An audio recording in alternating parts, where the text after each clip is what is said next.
Yeah.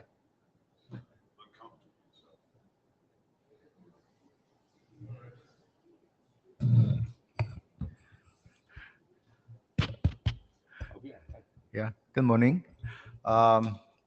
We seem to missing quite a few people here. Since we have a light agenda, I guess we'll wait for a few more minutes before then we can get started. And when you try to share slides, they don't pop up. Yeah. Oh, it does work for you? Yeah. It doesn't work for me.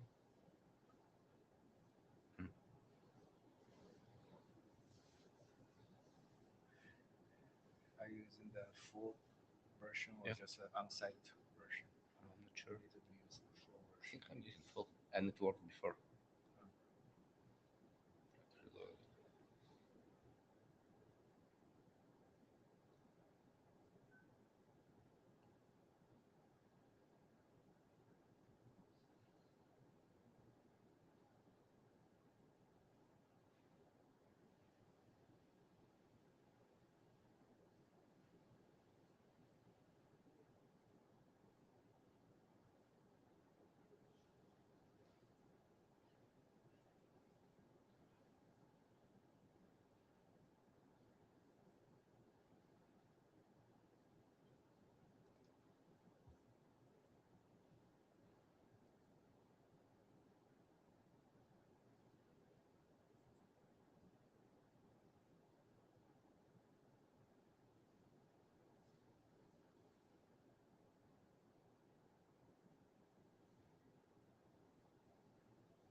Okay.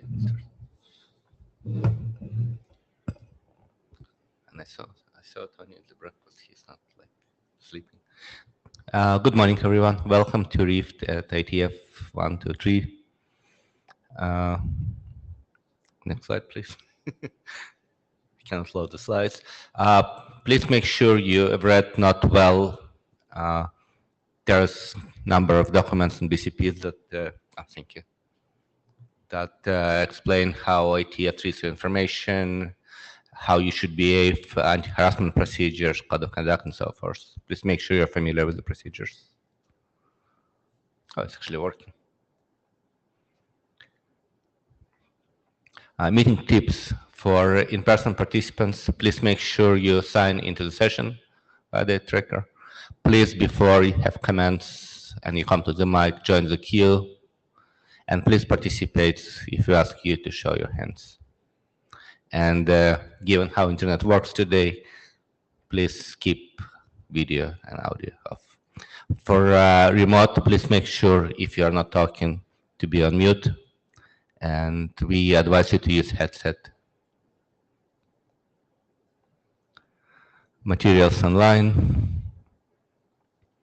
Agenda for today is pretty light. We've got quick update for you.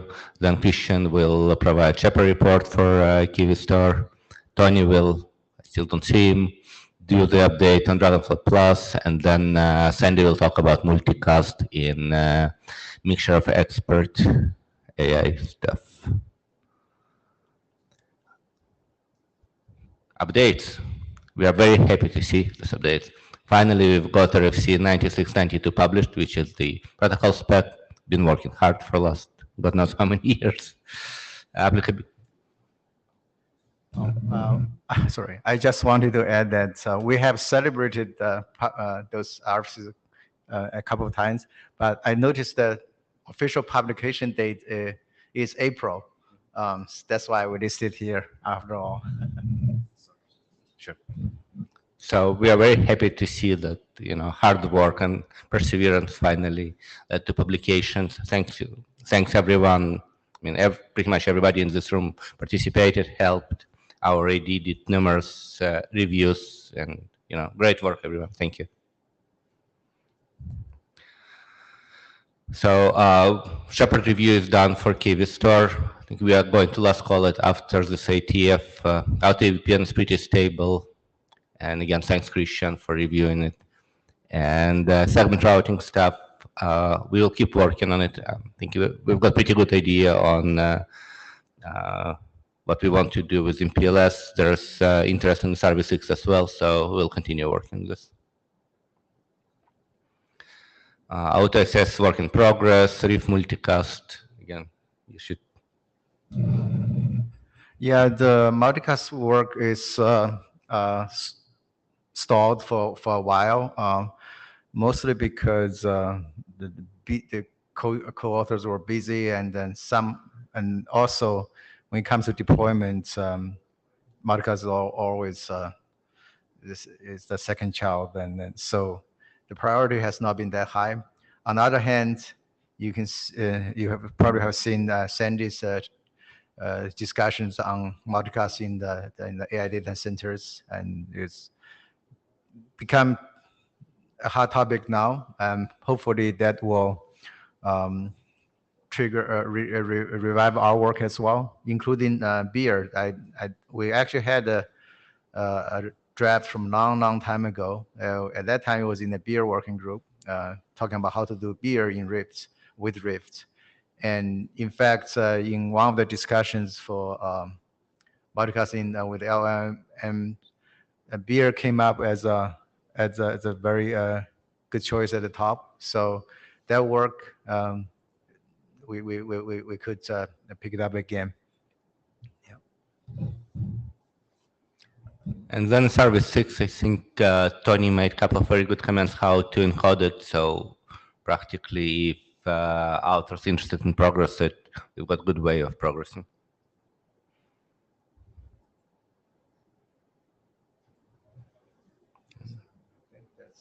Yeah, that would be it. Yep. I cannot load the slides. Doesn't work. For whatever reason.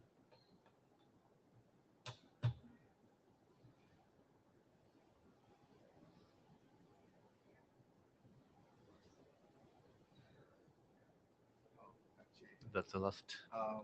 Chris, Your update. Chris, can you give a quick update on the yeah, the Kiwi, yeah.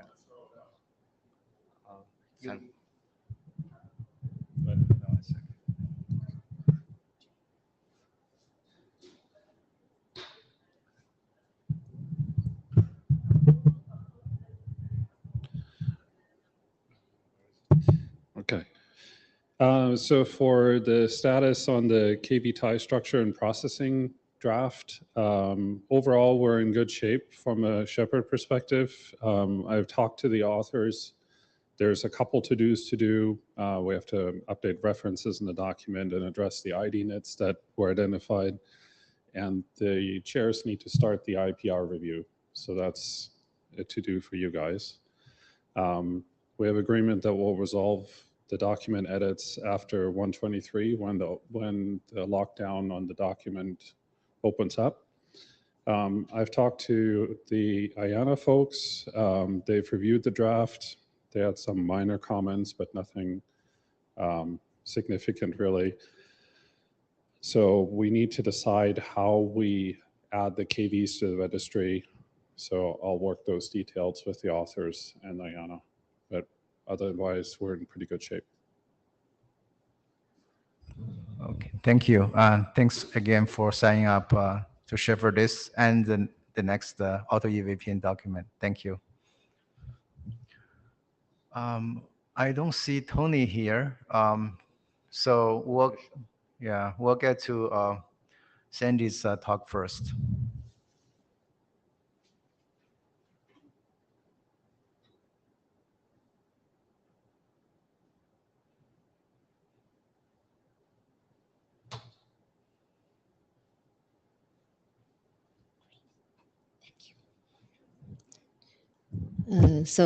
Maybe many of you have seen me in this week for 2 or 3 times, but we'd like to share this interesting topic, and we'd like to have more people to join us to do the work, and we think that it's interesting. Yeah.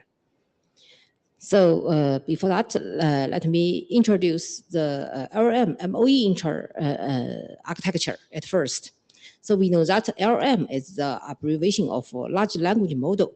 We know that the LLM has been deployed very well for now. So we know that maybe everyone can use the ChatGPT or some other Grok 3 or something else to in your life, and you can find many interesting things from the LLM. So MOE is the abbreviation of mixture of experts. It's a new architecture for LLM. So from the new architecture, multiple experts can be activated during the computation, and only part of the parameters are used for each expert. That means that we know that the LLM become larger and larger. If we just limited the computation in 1 or 2 GPU to do the computation, it may require very high power to do it. But if we share the burden on several experts, and so the computation on each GPU will be reduced. So it's a new architecture for it. So through MOE, it can bring a more cost-effective training and inference method. It can enable the deployment of larger models at almost the same cost. So more and more LLM adopt MOE, such as DeepSeek V3, Llama 4, Mixtrail, Queen 3, etc. So the gating function is an important function in the MOE architecture. When using the gating function, the selected expert will be selected for the token dispatching. So we know that the same token will be sent to multiple selected experts. It's a typical multicast use case here. And we can see the MOE deployments. We know that the first business MOE architecture LLM was published in last year. It's Mixtrail. And in this year, we know that several LLMs publish the MOE version. So in Mixtrail, we know that it has 8 experts and 2 experts are activated at a time. One is shared expert and the other one is routed expert. And in Llama 4, in Scout version, it has 16 experts. And in Maverick version, it has 128 experts. And also 2 experts are activated at a time. But in DeepSeek V3, we know that it has 256 experts, and 9 experts are activated at a time. So 1 is shared expert, and the other 8 is routed experts.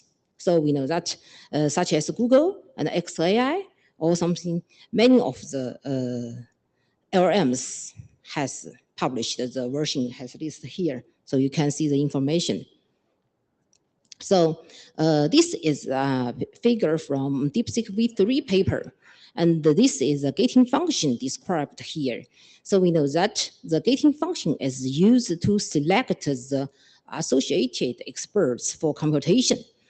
Because we know that there are 256 experts in DeepSeek V3, so we know that all the experts cannot be limited in one node, because we know that in the most popular architecture here now, we can only have 64 GPUs in one node. So if we want to deploy 256 experts, we know that the communication between nodes cannot be avoided. So, and the experts need to be balanced. That means that we can not only use the same set experts for computation. So maybe in for each token, the selected experts are not the same. So we know that the communication between nodes, that means that the data transfer will across the leaf switch or even spine switch. So we know that is a multicast use case here. And so the motivation of this work is that we'd like to use network multicast technology to assist LLM multicast implementation. And by our work, we can reduce the pressure on the source GPU. And also we can reduce the possibility of congestion caused by bandwidth between nodes. And maybe we can find the possibility of using multicast method for use cases inside and outside nodes. That means scale up and scale out networks. But we know that it's not an easy work. So we know that we have many gaps here. Currently, we know that the standing methods within a card is memory reading. We only use memory reading just inside the card. And between cards, we may use NVLink. And between nodes, that means in the scale out network, we always use RDMA. So all the methods are inconsistent. And so we may need the coordination between large model coding, communication library, and the network card, and so the network layer. And we'd like to find the suitable location for the packet encapsulation. And also we may use the management of experts, especially in MOE scenario.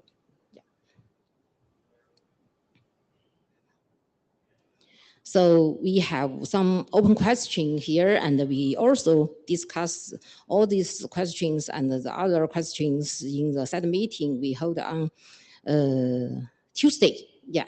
So we have published the materials of the side meeting, and the video is coming, and because of the GitHub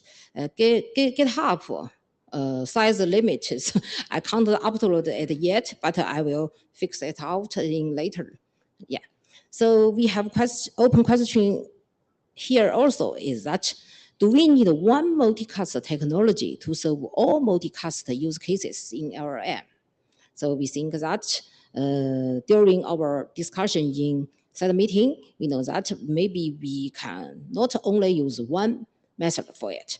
And the second question is, do we need some specific technologies for some specific use case, such as MOE? That means that because we know the new multicast technology such as beer is really like the MOE. We know that because some expert may seems like the BFAER in beer technology. So we may try to find the suitable way to solve the questions here. Yeah. So that's all for today. And any comments and questions? Yeah. Christian? Yeah, Christian Foods, Nokia. I got a question just around the application of multicast today. Has anybody experimented using multicast for MOE? Or do we know of anyone who's tried that? That's what we want to do because we know that the MOE architecture, LRM, has been published. Most of the LRMs using MOE architecture are published in this year. So we know that from the requirements from the MOE LRMs, they want to the data transfer across leaves, even spine switch. So we think that the network layer multicast technology may do help for them. And there is no existed implementation or something else on it. So we'd like to do the work with our customer to solve the problem. Yeah. So a couple of comments here. So first of all, we are talking about scale-out networks. Scale-up networks are not IP today. Yeah. They're probably not going to be IP tomorrow, so they're completely out of scope of IETF work to begin with, probably. With regards to multicast, as you said, beer seems to be the only IETF technology that could potentially do it because the computation with regards to group of receivers is happening number of microseconds before you send traffic. So you don't have time to build a tree, use a GMP PIM and so forth, right? So beer seems to be very suitable technology, which leads us to work on multicast in Rift and specifically beer extensions, right? So probably this is where it should contribute to. Yes, yes, yes.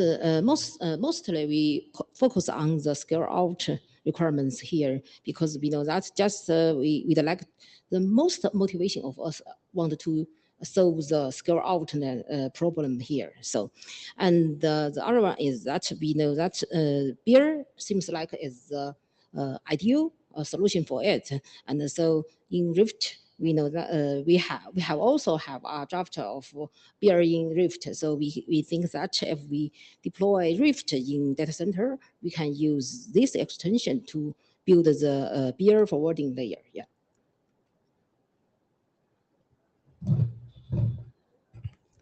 So as we mentioned earlier, Sandy gave this talk many times in this IETF. If I remember correctly, in the side meeting, there was the most discussion there. Sandy, I don't know if you have a recording or not. If you could share the recording link to the mailing list, that will help many people who did not attend that discussion. Yeah. Also, we in that meeting we did discuss many aspects, including the value of multicast, because we can talk just hand wave on the benefit of multicast, but at the end, when you consider all the aspects together, the real benefit of multicast is it real or whatever.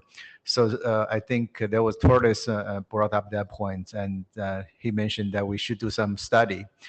But my thought was that this kind of study probably should not come from IETF because ultimately it's up to the ultimate user to decide if that's a good way for them. I remember back in 2018, 2019, I talked to many content providers and service providers trying to figure out what we can do to help promote the multicast in the distribution of real-time, large-scale, high data rate content. because in theory that would be the best usage of multicast. And I didn't go anywhere. The content providers, they just got they're so used to the current way, and they don't see the motivation. They clearly see the benefit of using multicast. So now come to LM or MOE, maybe the applications and the actual users, they still have the same view. They are not convinced. And no matter what we say here, if they don't realize the value by their own evaluation, they will not move. But I think here we have a unique situation.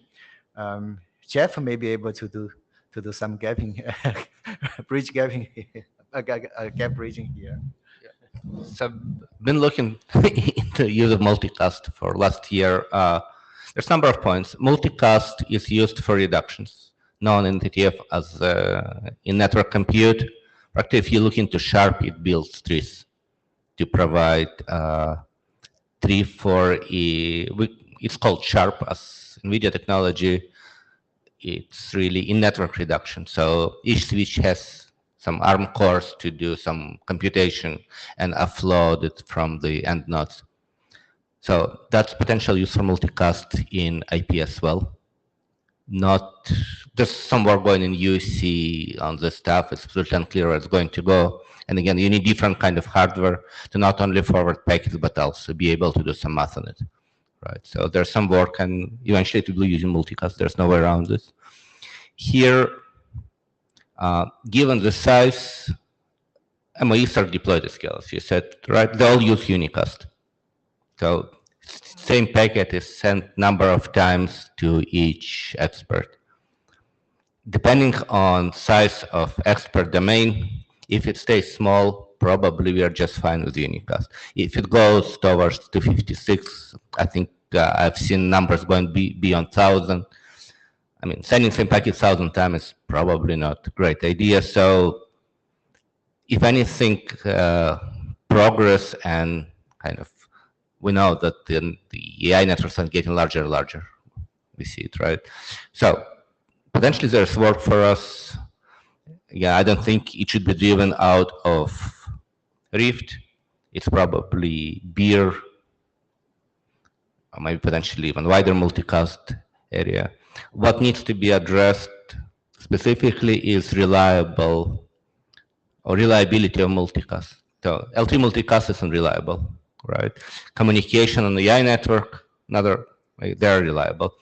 Anytime you receive some communication, you need to say ACNAC received, not. And as IETF, we know how painful it is to build reliability into multicast, especially not at higher level as we did with multicast streaming otherwise, but actually at layer 3, right? So from my point of view, reliability might be the biggest obstacle to deployments and not the technology itself. I think beer is very suitable for this kind of distribution.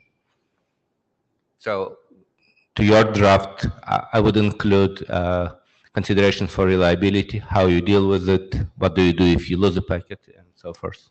Yes, that's our coming research on it, because we know that if most of the LLM just use the unicast only because it's easy to control the packet retransmission. So, but by multicast, we may maybe it's not so easy to control the reliability and the retransmission. So we know that it's a new topic for this, and we know that if we can work with some link layer technology to improve it, but it may be not enough. So we can try to find the best way to do it.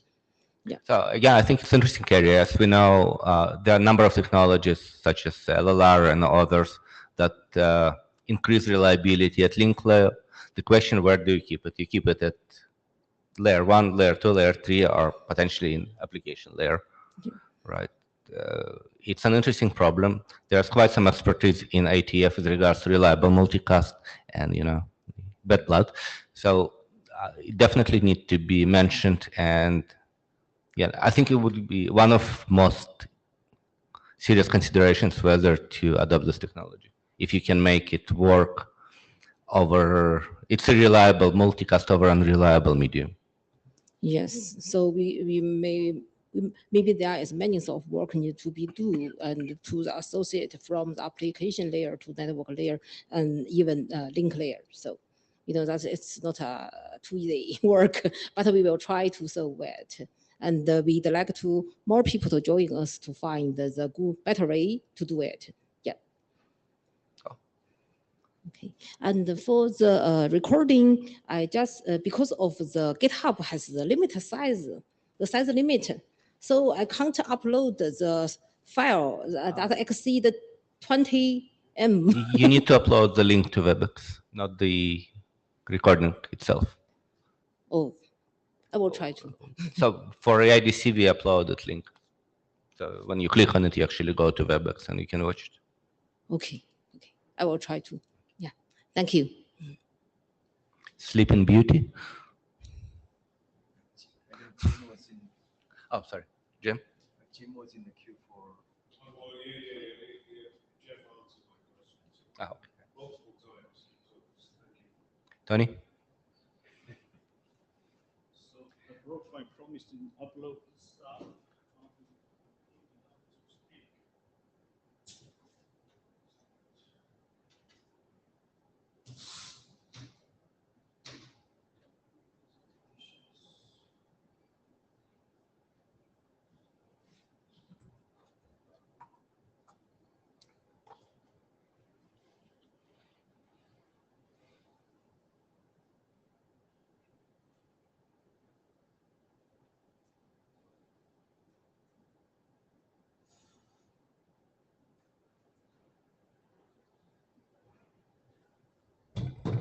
So just wait for the slides for the Tony's talk to be uploaded, and then we'll continue.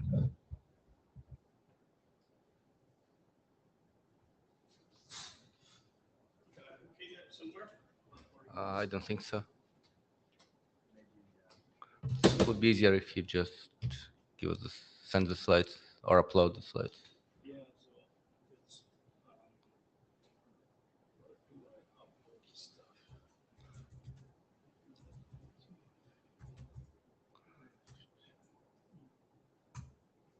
It was in the track, right? Yeah, so I got stuck. Internet graphs.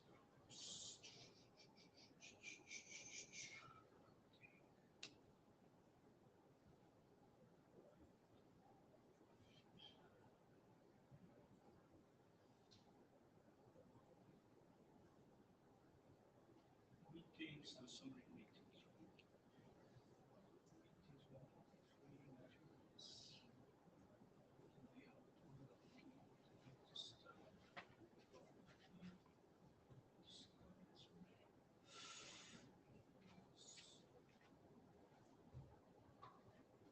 Yeah.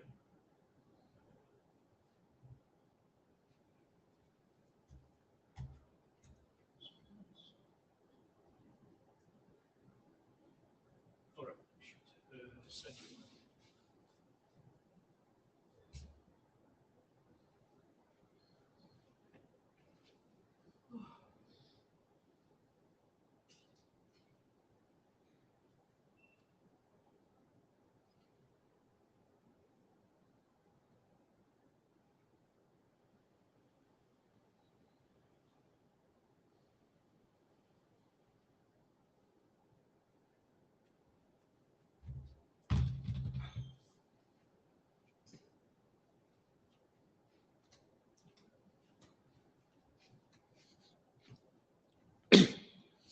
Now, goody. Hey, hi. Eclectic chart.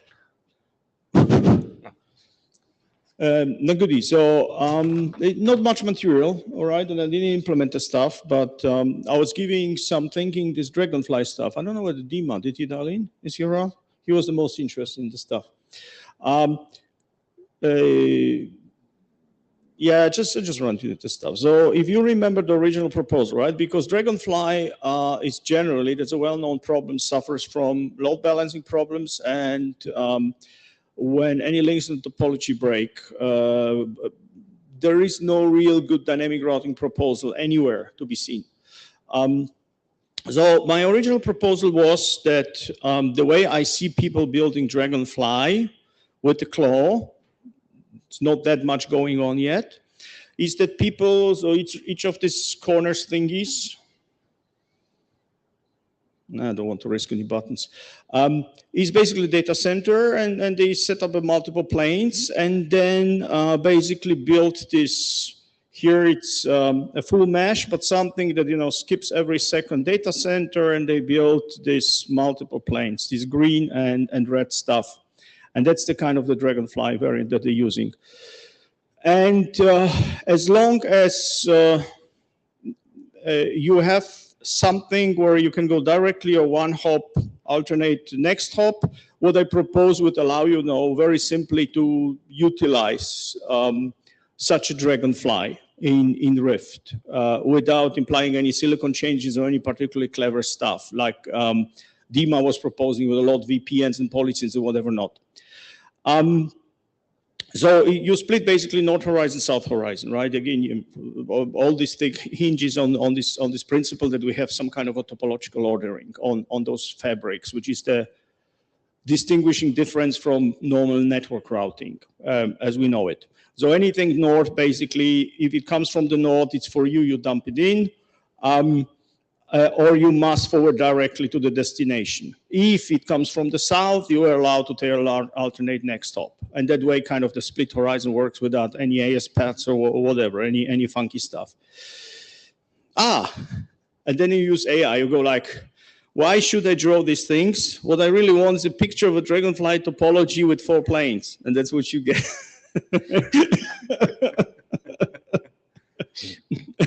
So I would say, no fear from our, you know, overlords, right? They're still fairly dumb. Anyway, so then you go and steal something. So this is more the Dragonfly that the supercomputing guys were using, which looks, you know, kind of different.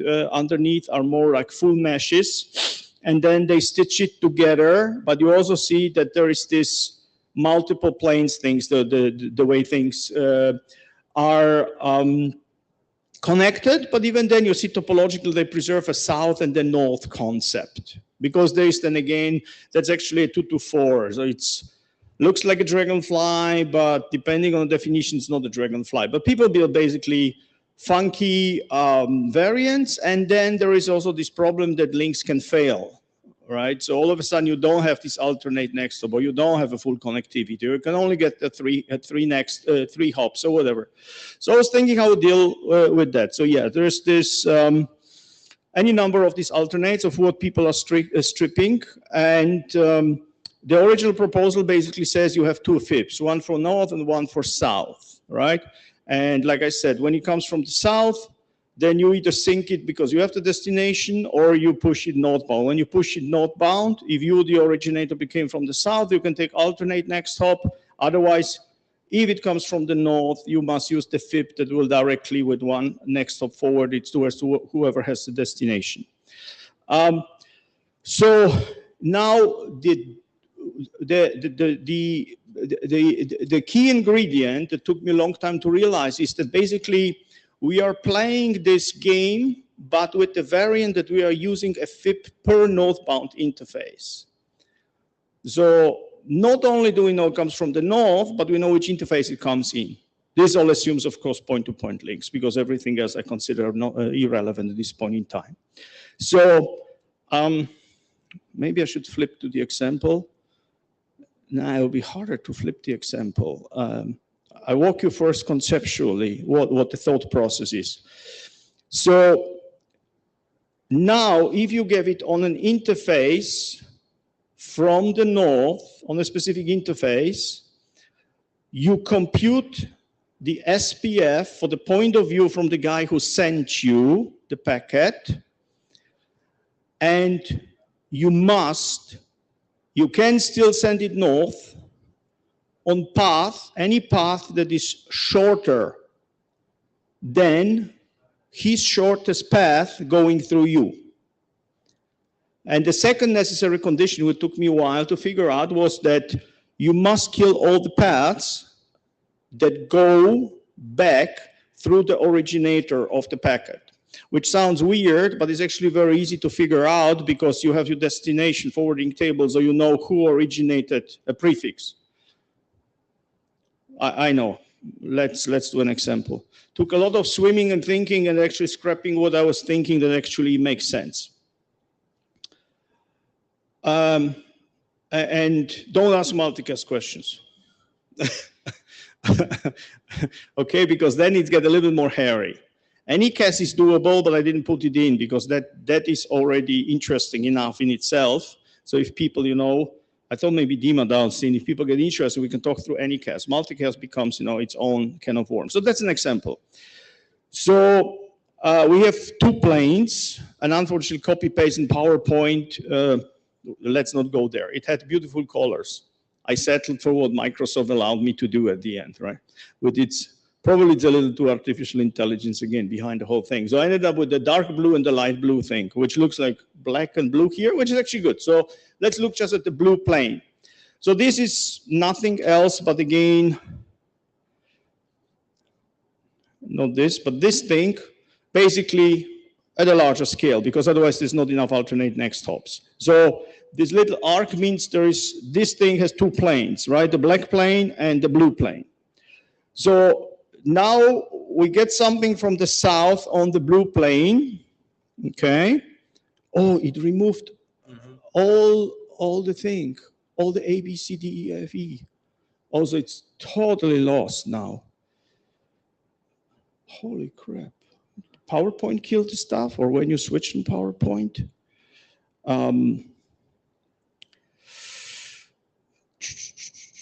Let me upload, maybe PDF will preserve it. I think that the PowerPoint projection here killed the annotation.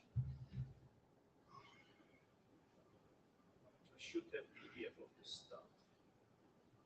Because without those, it's hopeless. You can go with your finger. Yeah, but I don't remember A, B, C, D, E, F, you know, so I don't have to. I don't. It's one of the million presentations I did, so.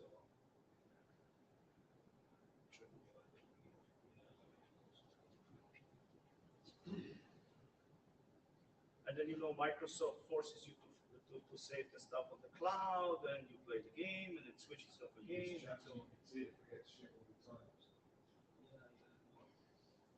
may have ended up on source 20.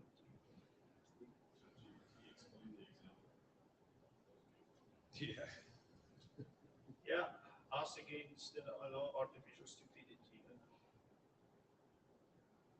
Now I'm sure it will tell me I cannot get to the cloud or something like that.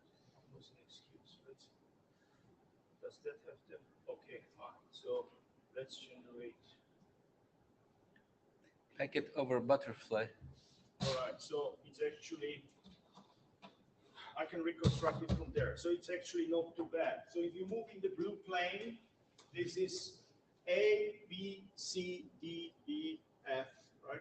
So now you have to be pretty fast imagining those things. So let's say we go from A to F. So A is the left, B, C, D, E, F, right? So we kind of go around the thing. So if you look for A to F, all the available loop-free paths, right? There's tons of them. So you can go from A to F directly. You can go over AD, so A, B, C, D. So you can throw it at the D guy, and then you can go to F, or you can go E, F, and so on. There's tons of alternate paths now. So now how do you use them? So A can choose now any of those loop-free paths, right? So let's say it decides to go over, what did I did FIP for C? Oh, so let's assume that it drops it at B, saying like, I want one of those alternate paths to go through B. And B decides now, so let's forget that, to throw it at C. That's why I said FIP for C on interface BC for A to F. So A goes to F, drops it to B, B forwards to C. Now C has a FIP, node-bound FIP on this interface. It knows it's coming from B. So the FIP on C, okay, now will compute, is based on the computation from the point of view of B, how to get to F, all right? And because it knows that it has to pick a shorter path, you throw everything else away, it will not go back to B, so it will not loop, okay? Or it will not go anywhere which is where the path would go through B again, right? So it must pick up a shorter path. It's kind of SPF with a flavor. So the only choice it really has, it only can go through D, E, and it cannot get directly to F. So it will pick either D or E. And the game continues. Question? Yeah? What prevents it of going back to A? Well, first, there's no connectivity here, right? But that's the additional rule that I introduced. You have to throw everything away that goes through the source. And if you follow the shortest path, you can do reverse SPF. If you use some funky load balancing. You could play it in terms of RPF, but people are quite unfamiliar with RPF, right? And RPF really only talks about one hop, whereas this is a bigger hop game. RSPF gives you the shortest path from another node perspective. It doesn't give you local policy. Like I say, we could, yes, it's basically flipping the game from a different point of view, which will yield the same results. But I thought this is more accessible to think about these terms because people are very familiar with SPF. And that's it. So that has a flavor of VPN, okay, but without any tunneling.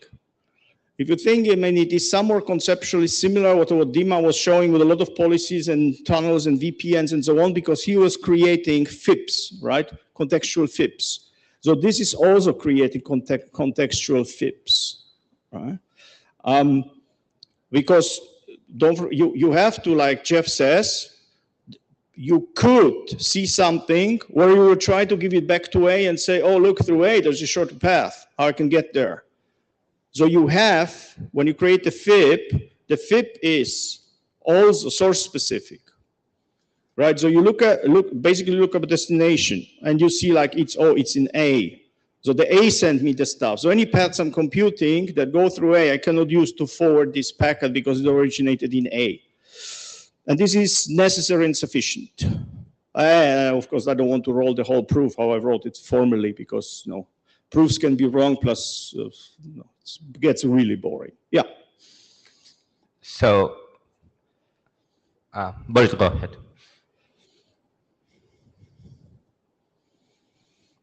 Boris? We know you don't talk loudly in Russia, but it's really low. We don't hear anything. It's been recorded, I'm Polish. I'm Polish. We used to be recorded. We dealt with it.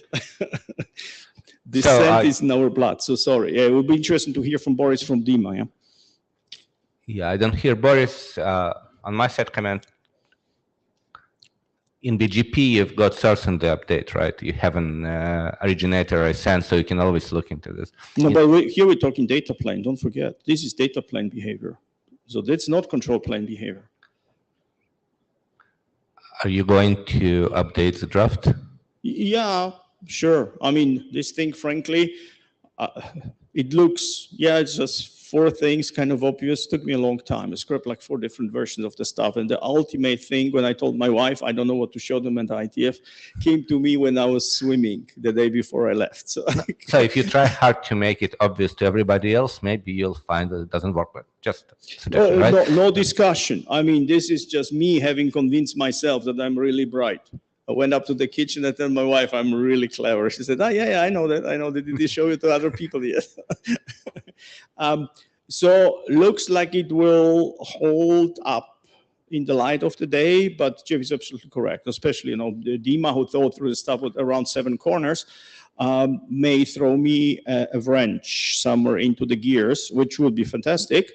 But all the stuff I kind of have derived a formal proof for myself that this inductively proven this thing will hold up. That's why I come up with the back through the source thing.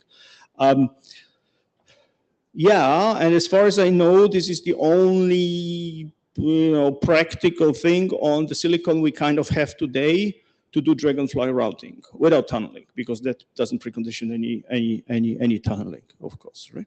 Yeah. Let's kind of informally agree that you'll try to update the draft and try to give it to your wife to read. If she understands, we'll understand too. My wife couldn't care less what I'm doing. No, Yes, I'm okay. serious, because Dragonfly kind of... Oh, now that was dangerous to be recorded. No, you get even more than my informal commitment, like semi-formal commitment update the draft. No, Okay, so yeah, I feel comfortable with it. The topic of Dragonfly comes back because of power constraints and everything. It's interesting topology as you go distribute data centers, right? Let's try to see if we can make something useful out of it. Yeah, as a final quip, I mean, I think when was the start when I was showing the IETF 90 something, the presentation, and told everyone, look, there will be CLO. It's the economics, stupid, right? If you have a money printing machine and you're really ambitious, you can do toroidal, right? Folded toroidals, which Google does, and yeah, okay, but the simple solution will be the claw fabrics, and once you run out of the claw fabric, it's the same thing, like, cross connect too big, you end up with a claw fabric, which is claw on claw. And once you have enough claw, you will end up with a Dragonfly, because for all practical purposes, economically speaking, this is the best topology, although it's a painful topology, especially when you recable. There's another interesting point. The reconfigurable optical switches are coming up like in affordable way. It's not just Google anymore. I think everybody is looking into them, and suddenly, again, you might build something like that.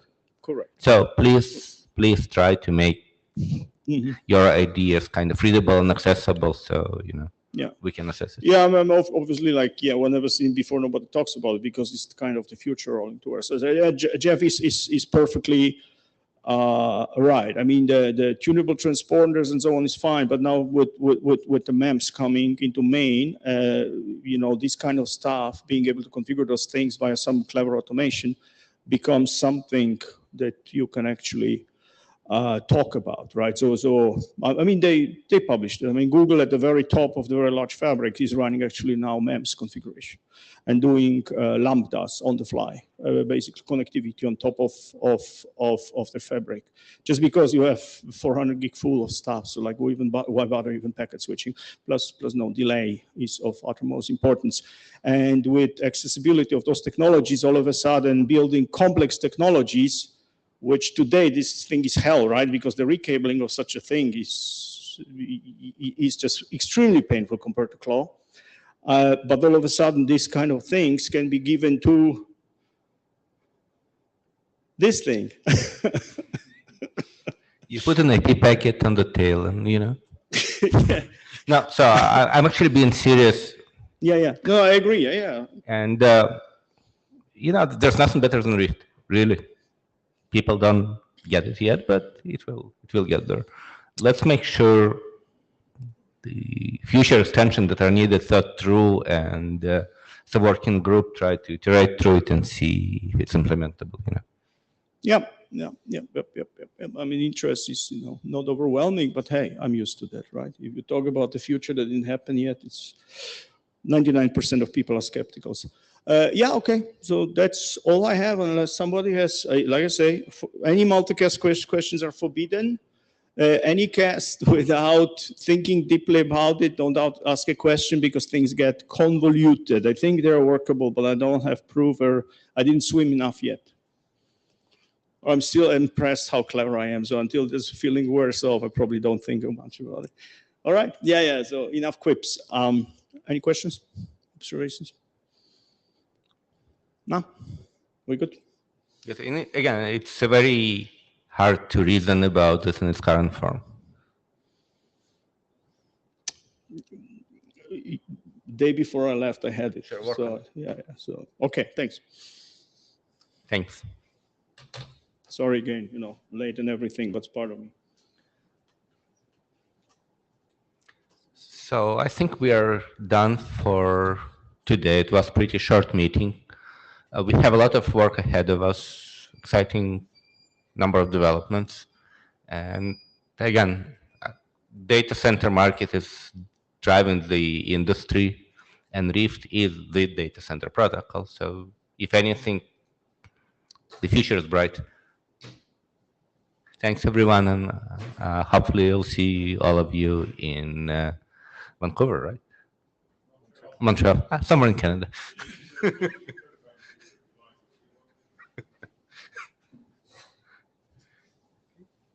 Safe travel, everyone.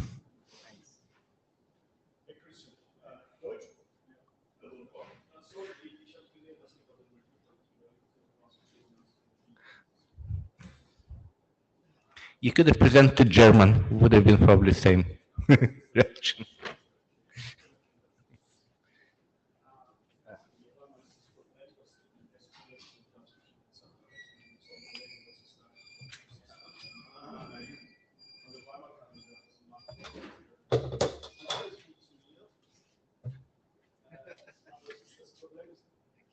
Teamwork. Yeah.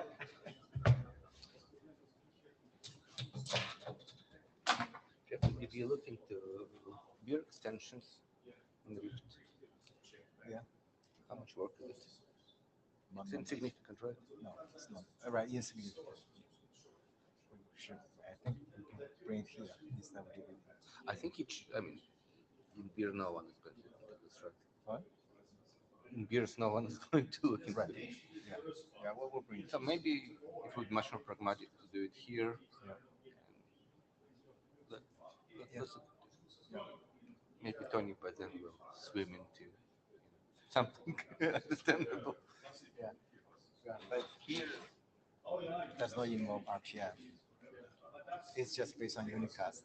Yeah. So I guess here with this should work. Yeah, so you still need to do source lookup, right? So Yeah, it's basically follow the unicast path.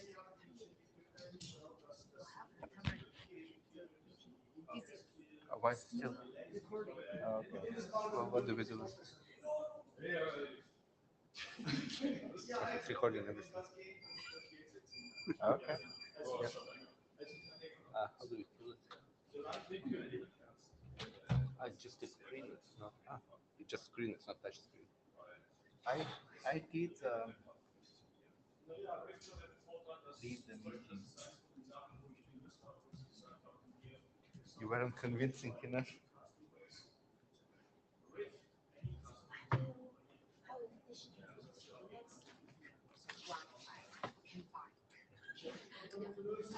Try to find some. Let's first.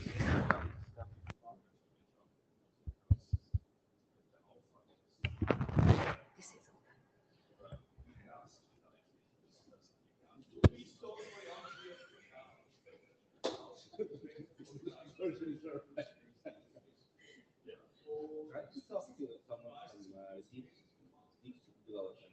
One of the guys who actually worked on this. Not the same networking people, but the applications people and see what they think about multicast. So,